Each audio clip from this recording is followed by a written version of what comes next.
Assalamualaikum warahmatullahi wabarakatuh. Perkenalkan, nama saya Yuni Dewi Setiawati dengan NIM E10322011011. Saya dari Prodi Ilmu Pemerintahan PPAPK Reguler B. Di sini saya akan menjelaskan tentang demokrasi dan partai politik. Yang pertama adalah makna. Makna di sini dilatar belakangi oleh sejarah politika atau pemisahan dan pembagian kekuasaan. Ada 3 lembaga yang secara umum dalam sistem ketatanegaraan, yaitu eksekutif, legislatif, dan yudikatif. Tujuan dari pemisahan atau pembagian ini adalah agar tidak terciptanya sentralisasi kekuasaan politik di suatu negara.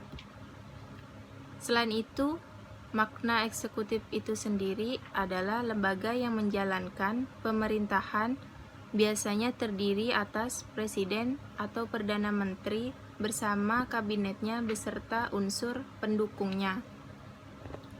Sifat kekuasaan dibagi menjadi 2. Yang pertama, efektif. Efektif di sini, eksekutif memiliki kekuasaan sejati dalam mengimplementasikan aturan hukum dan regulasi atau kebijakan di negaranya.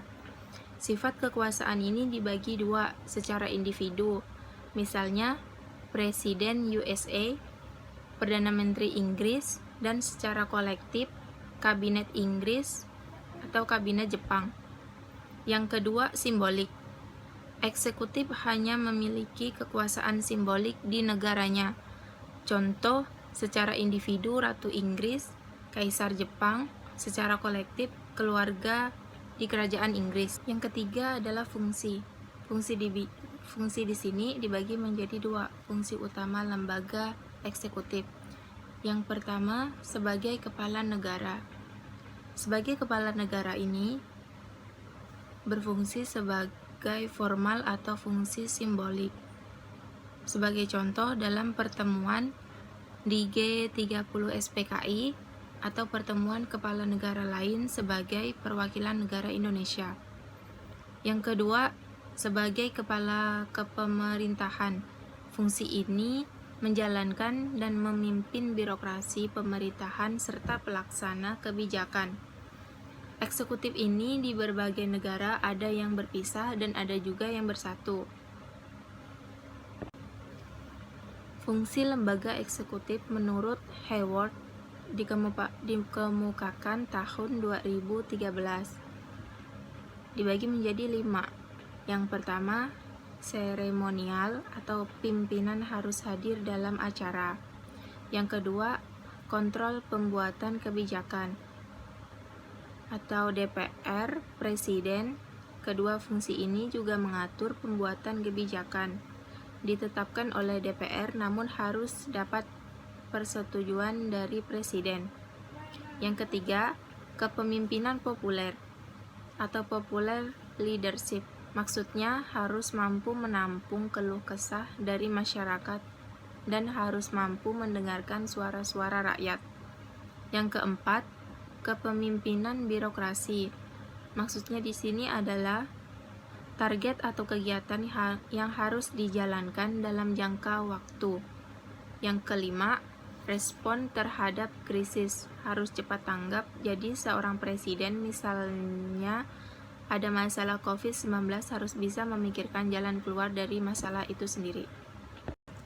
Yang keempat, wewenang lembaga eksekutif menurut Budiarja yang dikemukakan tahun 2008. Yang pertama, administratif atau kekuasaan melaksanakan undang-undang dan peraturan perundangan lainnya serta menyelenggarakan administrasi negara. Yang kedua, legislatif atau membuat rancangan undang-undang. Yang ketiga, keamanan, yaitu kekuasaan untuk mengatur polisi, angkatan bersenjata, menyelenggarakan perang, pertahanan negara, serta keamanan dalam negeri. Yang keempat, yudikatif, memberi grasi, amnesti, dan remisi. Yang kelima, diplomatif, menyelenggarakan hubungan diplomatik dengan negara lain. Yang terakhir adalah jenis-jenis badan eksekutif. Dibagi menjadi dua. Yang pertama, sistem presidensil.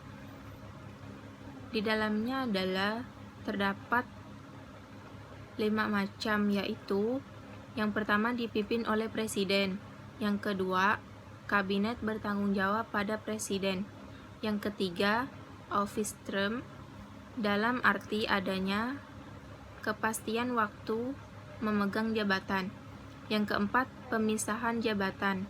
Seseorang yang menjadi anggota kabinet pemerintahan tidak boleh menjadi anggota parlemen.